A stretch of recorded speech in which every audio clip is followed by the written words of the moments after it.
ao palco to discuss how to build an art team. Let's talk with Jean-François Carrier, Head of Art of Cocu. Please, Jean-François. Nome em francês, gente, me pegou aqui. Hello, Jean. Hello, how are you? You? Yeah, I'm fine too. Can you have a seat, please? Okay, so let's get Stefan Schwartz, art director from Fortis Games. Hello, Stefan. How are you? Please Very have well, a thank seat. you. And now to mediate the talk, let's talk with Carolina Caravana from Aria. Palco é de vocês, gente. Hi guys, thank you very much for being here. This is going to be amazing. I'm very thrilled to be here with you guys. So I'll just jump directly to the panel and let you guys introduce yourselves, please. Yes. I start? All right. Hello, guys. So I'm JF, or also at Carrier. You can call me JF. And I'm a head of art at Cocu. I've been working in the game industry for 24 years now. Previously to Cocu, I worked at Ubisoft for 18 years. I've started as an artist, and I kind of grew into art management. And for the past 5 or 6 years, I've been an expert into co-dev and art outsourcing. I'm Stefan Schwartz, and I work at Fortis Games, art director there. And Fortis Games is a global company, and we have actually people in 17 countries. And we're actually building mobile games, and we have like 5 projects going right now. And we actually have teams in Brazil, in US, and Portugal, and even in Romania. And I've been in the games industry now for almost 30 years, so kind of a little bit of a dinosaur. But yeah, I've actually have a background in 3D, doing a lot of environments, and then kind of worked into art direction and as an art manager as well. So and thank you for having us. It's awesome to have you guys here. One of the things that I wanted to ask you guys is if we're, well, exactly, here in Brazil, we have a lot of teams building up, and both of your companies are here. Well, Cocu is Brazilian as much as it can get, and Fortis is on the Octagon, which is also a very friend company of ours. So it is great to see from an international perspective how these companies are making it, you know, and have you see your perspective and how you guys are making the team, the art teams in these companies. I mean, of course, you're not going to tell us specifically about the do's and don'ts of these companies, but how you guys perceive this job, you know. So if you can go to the slides right now, it's very cool. So Jean-François Carrier. Yeah, you can call me JF, right? Yeah, JF, please. So yeah, building a art team. So this is something that I guess I've been doing since the beginning of my career. I was introduced not necessarily into leadership like at the beginning, but for instance, like my first company was Microids. Started working there in 1998, and I was employee number 3. So, and my boss was like, okay, now can you bring some of your friends in? So how to bring a team there, right? So, and basically my background was not in games. So I started like, when I studied in fine arts. I wanted to be in animation 3D, more into like, not 3D as in CG, but 3D more in stop motion. So I got into games as an accident. So for me, when my boss asked me for the first time to kind of like introduce my friends, I was like, okay, I have a few, but they're not necessarily in the game industry, but I think we can build something nice, some people that are open into it, that are creative, and that are actually willing to try new things. So I think some are those things are some of the bases of what you want to look for when you build a team, right, in art. So I don't know, Stefan, what's your... Yeah, actually, just like him, I kind of was an accident as well. I went to Art Institute, so I went to a school where I was studying to be a freelance illustrator. And back then, they didn't really have a computer program or anything. I was starting to date myself here, really. But they had, I was basically doing airbrush and like oil paint and everything. And so when I graduated, they had a portfolio showing where, graduates could show their portfolio, and had an art director from Microsoft that came through, and he selected 3 of us. And there was one guy that was like, bears in the wood and like beautiful paintings. And, my portfolio had like race car and some sports related stuff. And so I just had some content that was really applicable to games. And so I got the job at Microsoft. And, I was really fortunate because Microsoft, being such a big company, was all about really like networking and getting to, basically to talk to people. And so I didn't really know what I was doing at first, but, I was really doing a lot of like texture work.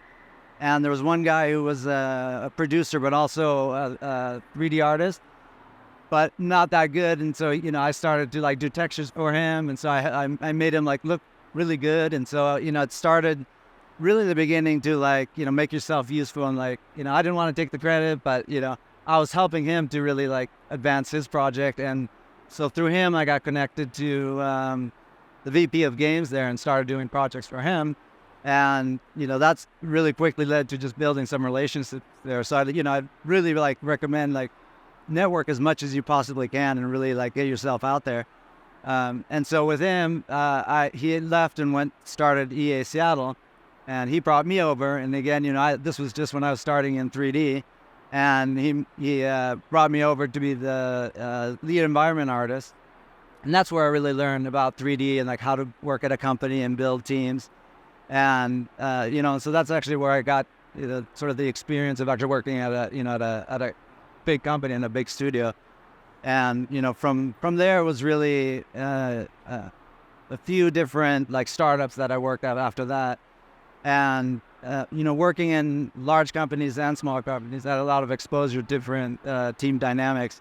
And so, it really, what became very clear is that it's really about the people, and the people that you work with. Computers only do so much; they do what you tell them. So that's kind of for me was very clear to like how to build a core team and get those people that really are the ones that pave the way for the studio. Yeah, so you guys learned how to do it, not from trauma. Like you had good experiences, which is awesome, and it's so nice what you said about how you helped someone.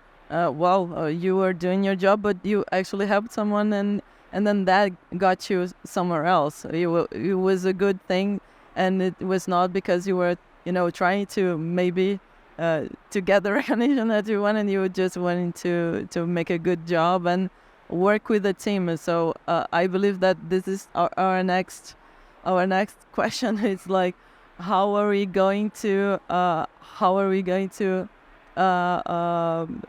build a team? And this slide is very nice because it plays possibilities of those things can make different kinds of teams. And then do you want to say a little bit about it?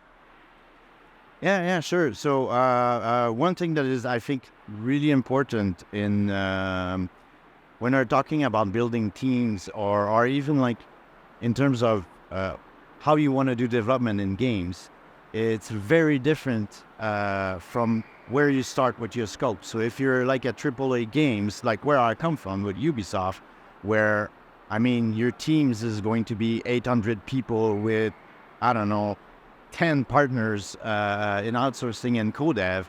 It's very, very different than if you're doing indie games, where you might start up with a couple of friends or whatever, and you might end up with a big team of 15 people, right? So very different approach. But I think one of which, if you start small, you might consider to see people that are more, not necessarily generalists, but that can touch multiple things, right? So you're necessarily not alone trying to doing something, and then you're like, oh shit, where we have to do VFX. Nobody knows how to do VFX, so what do we do? We're kind of stuck because the game is going to look like shit because we don't have any VFX artists, right? So, and if you look at like the AAA, for example, then you'll have like the VFX guy, but you'll have the VFX guy for UI, and then you have a VFX guy for characters, then you have a VFX guy for environment, and the very specialized type of people, right? So, so it depends on how, what's the size of your company, what's your project, where you want to go, and that's also where you're going to kind of focus your interest in building that team and finding that expertise, and also kind of targeting in the market, like who do I find these type of guys, right? Yeah,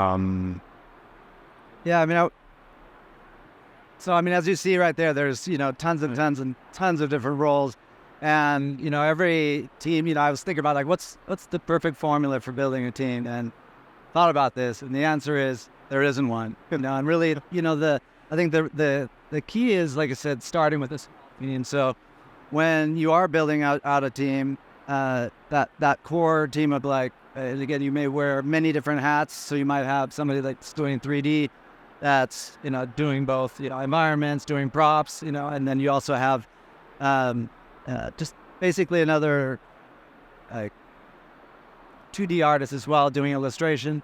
And so I think the key to building on our team is just to having across lots of different disciplines that are working together. Very nice. When you guys talk about it, it's very well. It makes a lot of sense. Everybody understands that, but sometimes it's hard to find the right people to fit those roles, right? So maybe how you can try to build with what you have, right?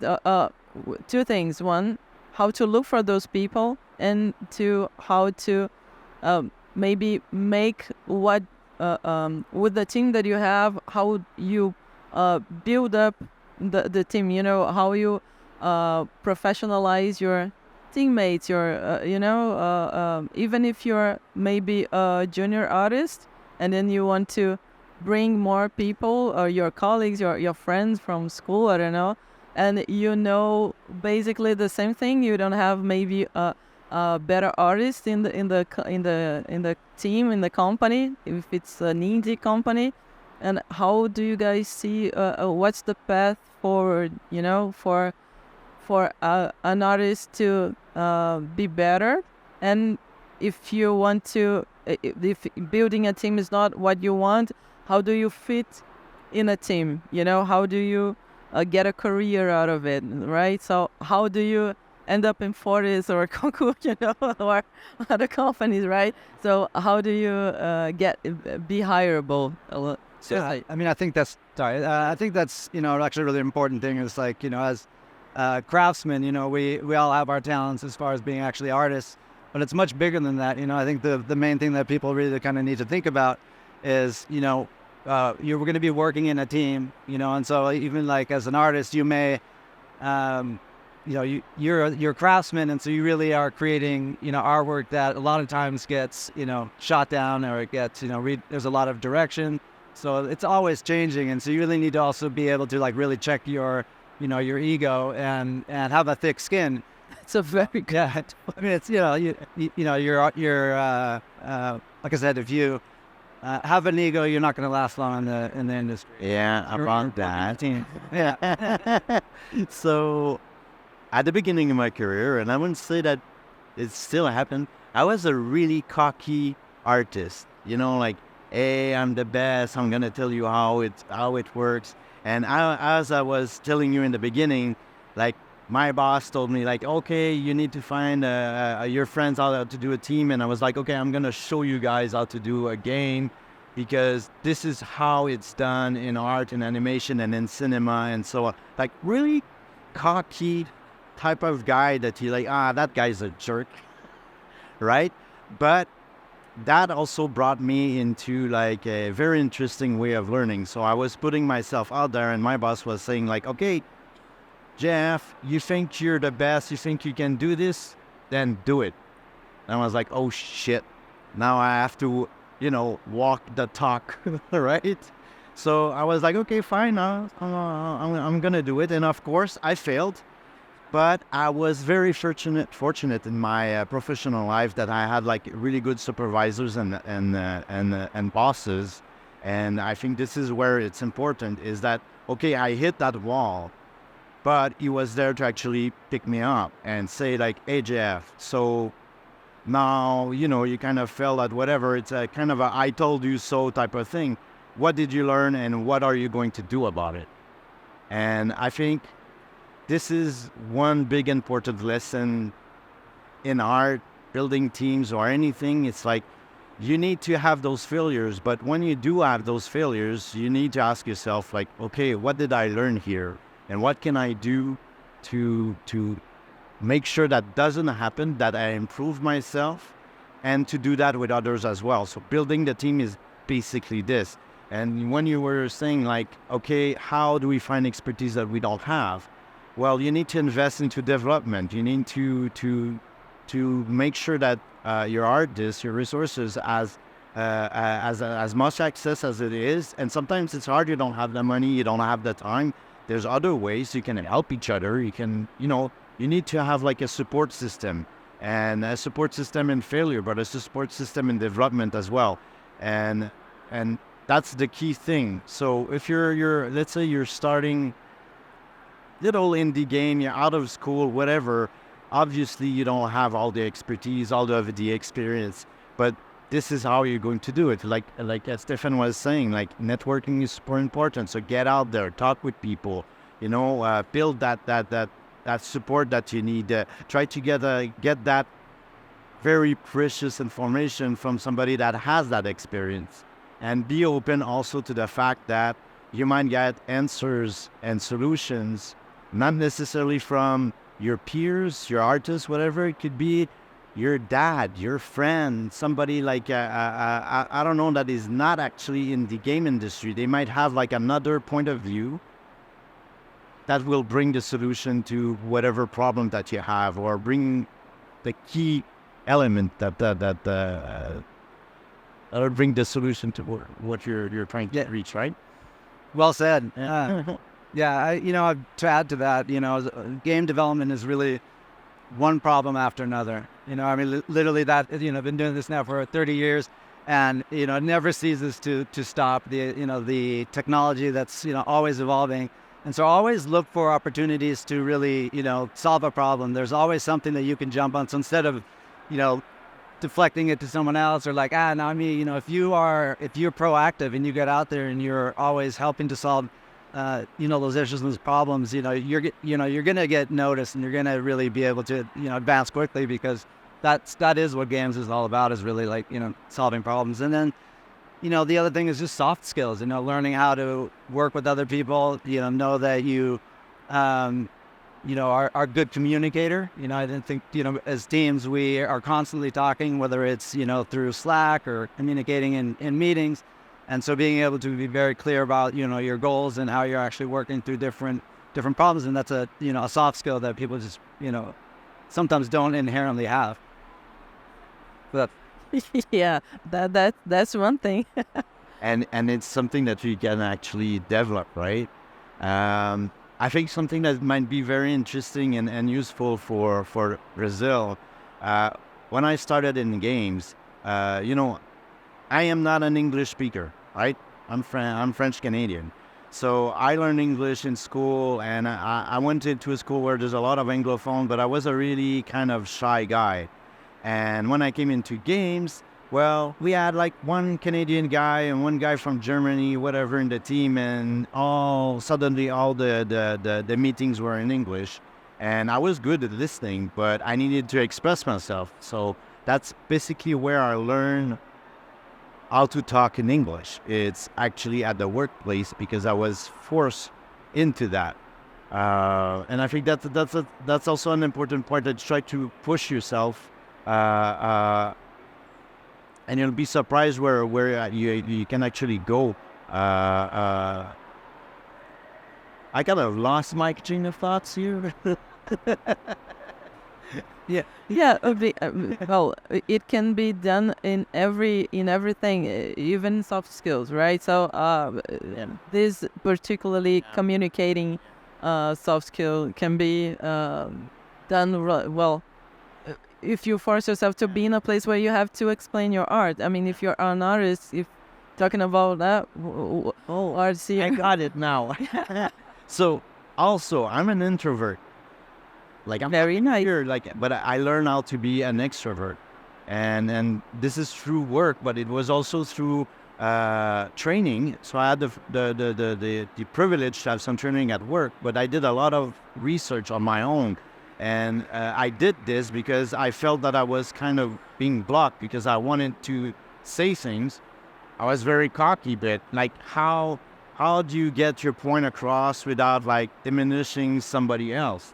And I was very sensitive into this. So really, like I took a moment and really invested in trying to improve those soft skills.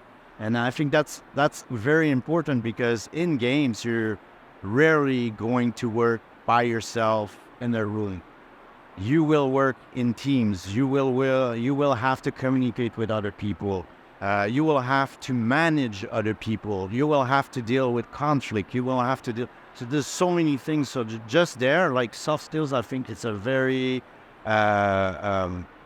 good place to invest. That's very helpful.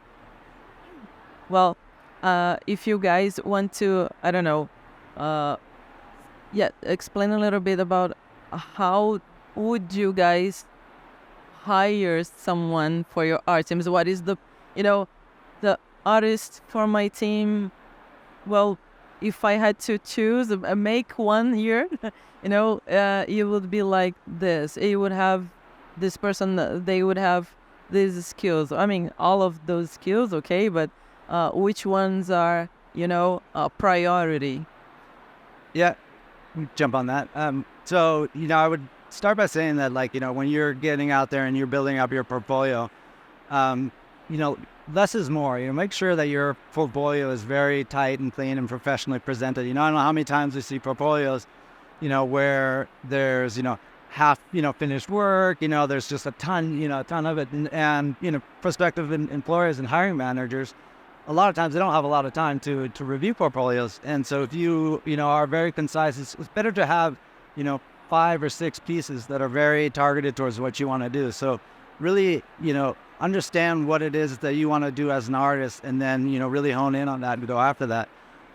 Show your best. Yeah, about that, well, it is very good. Portfolio, make it tight. You just explain how to do it, 6 pieces, okay? But one thing that I see around is like, maybe people made college work and then put the college work there. Maybe is that okay, or do you guys prefer to get if I don't know, if I'm going to try to be an environment artist, and then at college I had like one environment, and it's like it was a group work, I don't know, it's not mine, and do I need to get more environment done to put it on the portfolio specifically, or just do little studies? Or what I like to see when I see portfolios with either work in progress or work that has been done in college and so on, that it's not necessarily your best. It's not necessarily showing like, okay, this is awesome work. What I like to see is a storyline. So why are you showing me this? What did you learn on this? Where do you want to go on this? Or even tell me about a failure and why you guys failed on this, and what did you learn, and where you did go.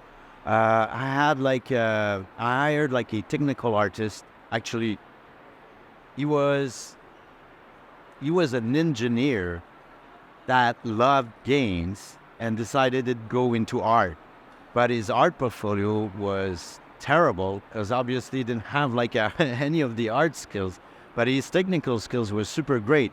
And what he had to show in his portfolio was actually a little games that they did for a contest for Ubisoft. Ubisoft held a couple little contests here and there to try to help people get into the industry and so on. And we look at the game, simple game, super cool, but his story was the horror story behind it. So, and it was basically how everything that you encounter in a real production. So all the little project, all the little problems, and it was like at the beginning I was like, okay, the guy is complaining a lot, and then it transitioned into like, okay, we learned to do this, and then maybe in the next time we can do this, and that, and whatever. And he even talked about like a suggestion that he gave to the teacher, so the next one would be better prepared, and so on. So those are this is golden. Like I see, like, I don't know how many portfolios you've seen in your career, but A lot. yeah, and you see gods, like, you know, people that are really, really good, and then you see people that are more average, and people that are not necessarily that good in terms of visual quality, but they have other qualities, and that it's not necessarily shown in the portfolio. It's more shown into a storyline, into something, and I think that's also important to talk about, especially if you're not that great visually. If you're better technically, talk about your technical skills and so on in there. And maybe when explaining about it, be concise as well.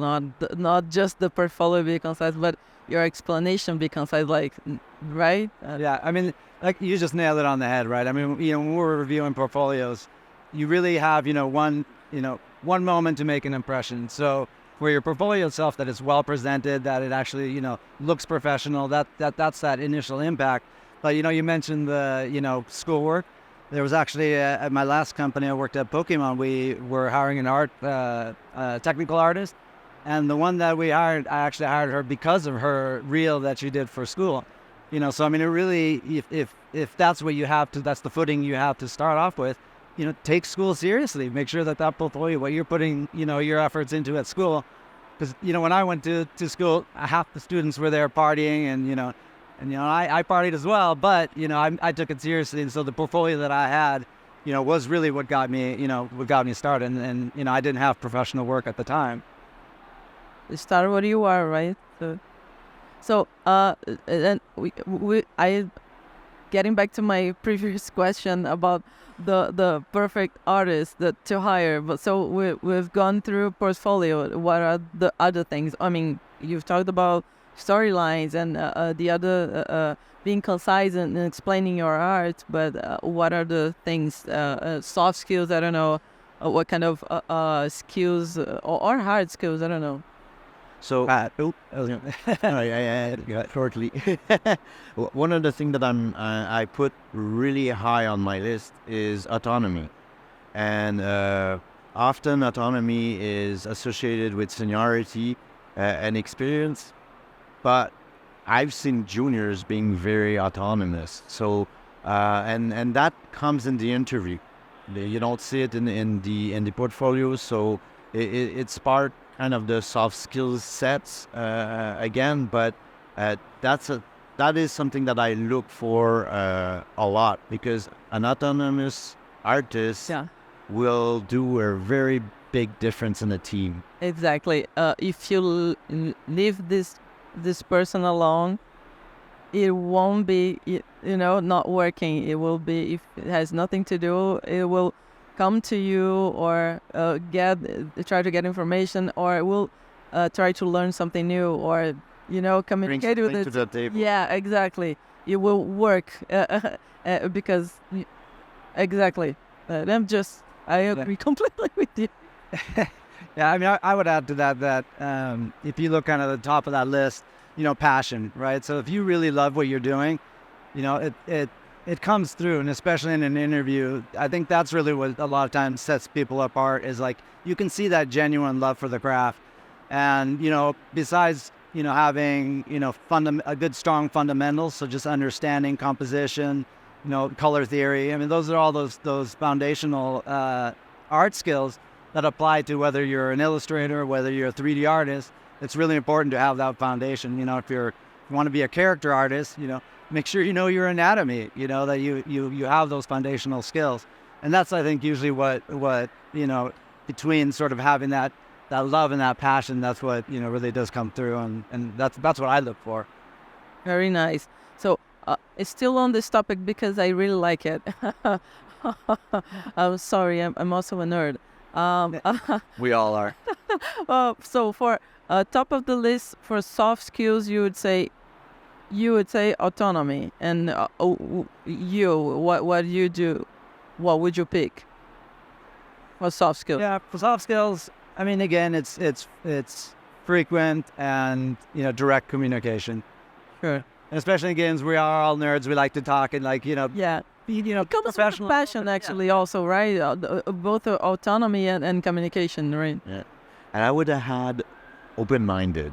Nice. Because open-minded comes open to critics, open to new ideas. Of an ego. Yeah, you can go a really long way being open-minded.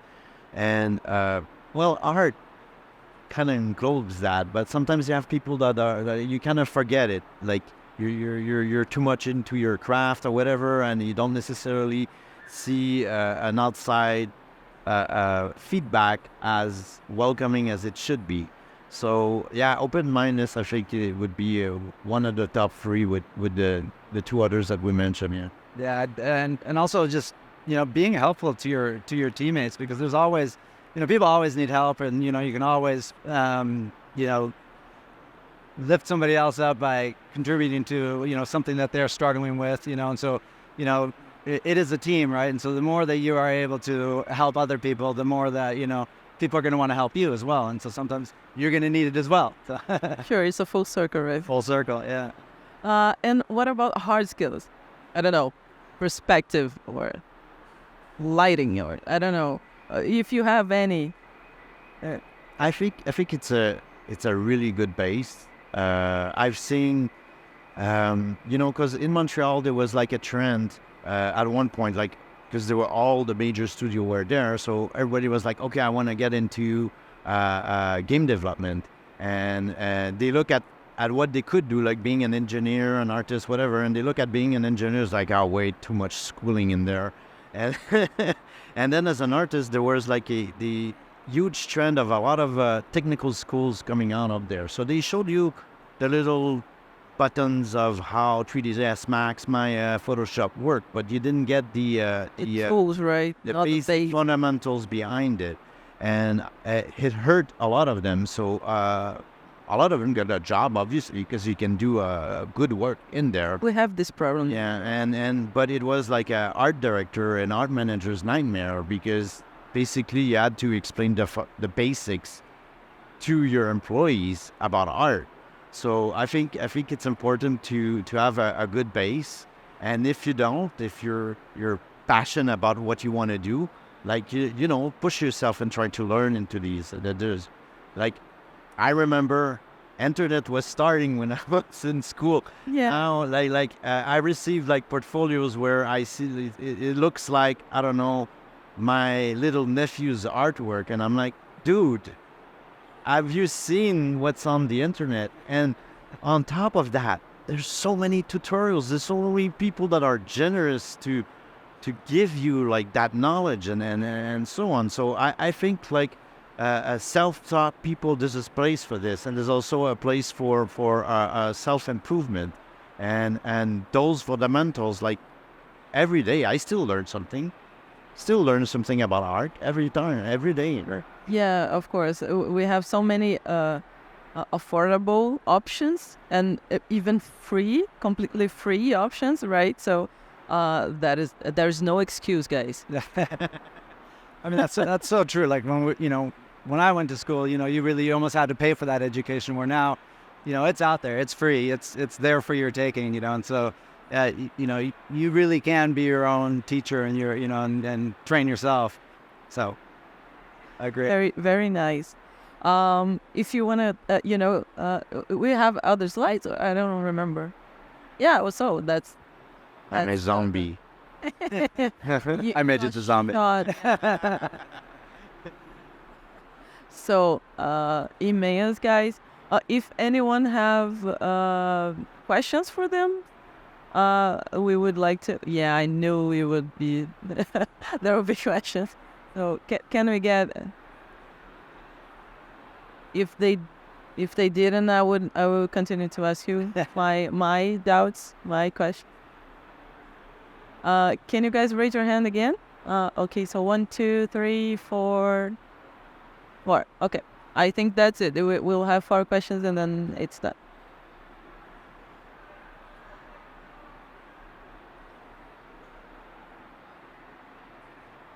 Way in the back.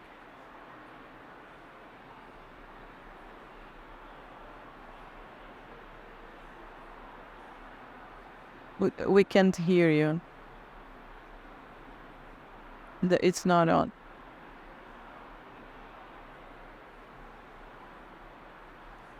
Pete, step right up.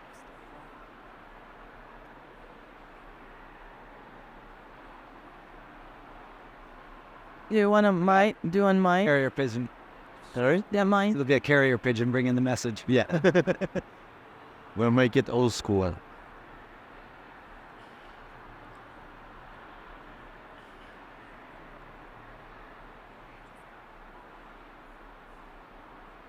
Obrigado. Dá pra ouvir?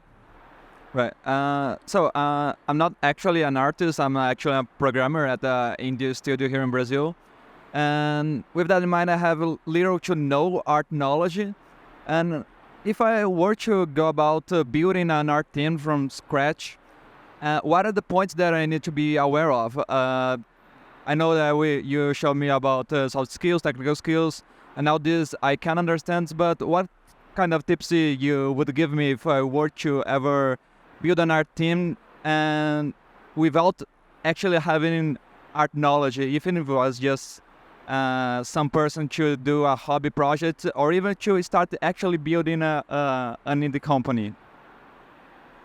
Yeah, I mean, for starters, there are a lot of different projects that are basically like tutorial projects that you can really reverse engineer and kind of pick apart, so you can understand how assets are integrated, and you can certainly leverage like schools and things where you get more junior artists that can come and help you. If you're on a smaller budget, sometimes bringing in more junior artists can be a great way to bring in a lot of that raw talent. But yeah, again, like if you pick apart some of those tutorials, you really are going to be able to decipher a lot of how the assets are actually brought into the engine. And I think your first 2 or 3 person that you're going to hire are going to be key. And you should look into profiles where they have a diverse experience in art.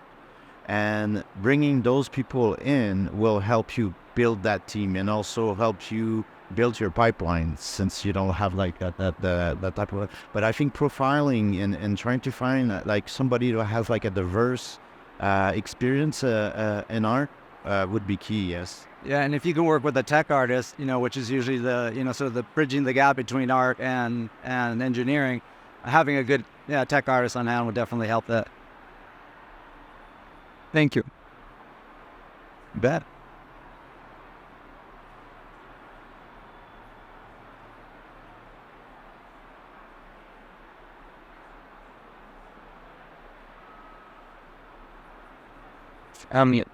Hello, my name is Otavio, and I want to be a concept artist or at least character design, and I am looking forward to get more knowledge about it.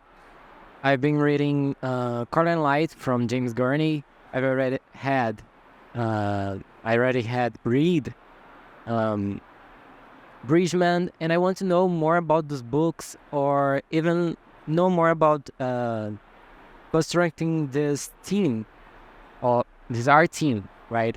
And I want to know how to lead. I want to know more about those books. If you is capable of giving us examples, some books or courses. I think you know more about that. Yeah, no, than I do. yeah, well, especially on the character side, that's like my like least domain. But the one thing I would definitely do is encourage you also to go on ArtStation and look for other artists that inspire you, and really look reach out. And again, it's a big part of this is going to be networking and meeting people and finding a mentor. I think finding a mentor is going to be probably one of the things that would really, accelerate your skills and your understanding of the craft. But I don't have any good book recommendations yet. I would say maybe there are both a couple of websites that you could check out. 21 Draw would be one. Silver Academy, which is also cool, and Schoolism. They're all international, but we have good ones here also. Melia, maybe you could check them out. And books, well, that's a that's a whole other story. We can talk later if you want, but yeah, sure.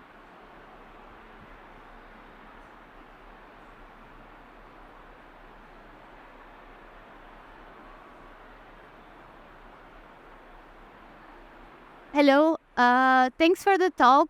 My name is Luana. I work at a small indie team as an artist, and I'm actually a generalist artist. I work 2D and I have a background in fine arts, but I've been studying a little bit and I really wanted to go to art direction or art production, probably art direction. I wonder if you guys have any tips on how to do this career transition. How do you build a portfolio if you're a generalist 2D artist wanting to go to these other work types? Yeah, I mean, one thing, you could definitely, do is if you have, some games that you're passionate about, almost, do like a mock art direction and, really mark up, do drawovers and, really give show how you would improve the game, how you would improve the artwork. Even if if you haven't done art direction before, it's a great opportunity for you to show how you think and what your thought process is. And, sort of do a, kind of like I said, like a mock art direction for a project that you really like. Also, something that you can look into is try to concentrate on art principles and shy off the techniques. Being art directors is actually you have an army of little artists that will do the technical stuff for you. So it's looking at the product as a final goal and how you want to direct people into that, but also being creative and saying like, I don't know, you want to bring that vision to life, how you're going to communicate that. And I guess that takes practice, but there's some talent into that, right? Thank you.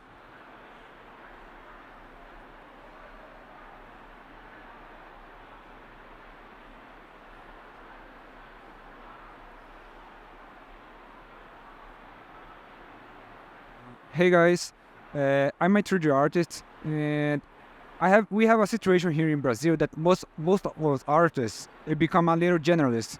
We do not work only on rigging, on modeling, on animation. We end up doing a little of all the process, and we end up learning a lot of things in this process. It's very nice, but outside Brazil, it's seen with good eyes this experience if a lot on other areas, or they prefer artists that are more focused in character, in modeling, animation.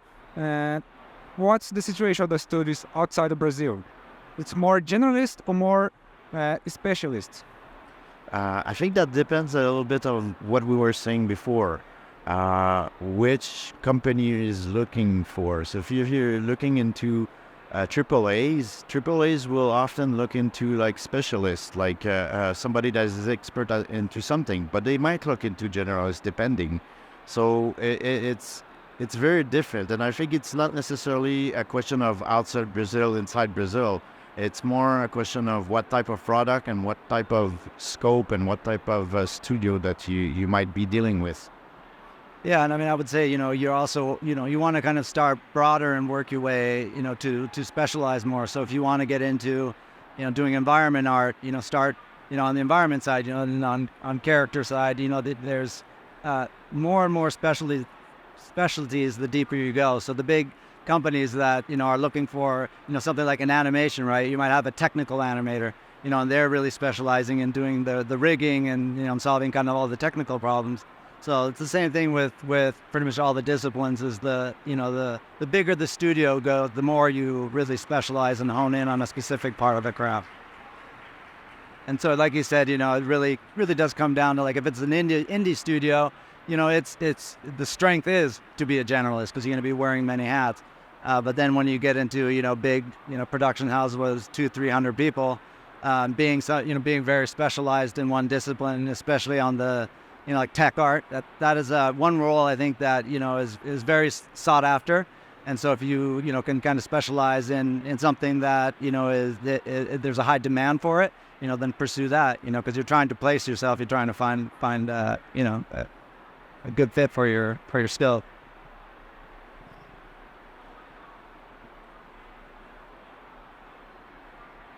I think that's it.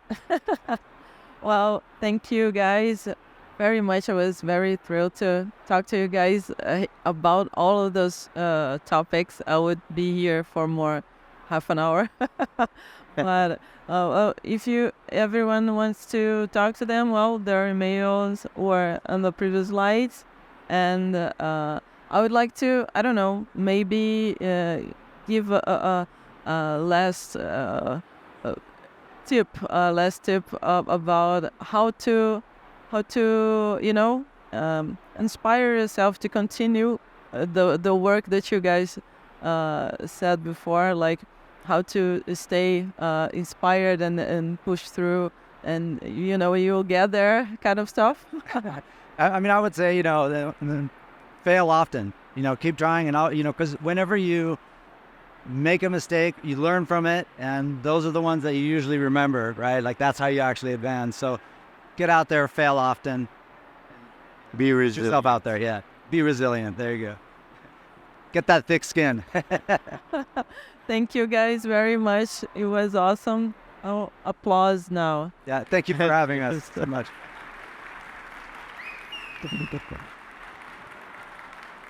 Hey, I'm a friend.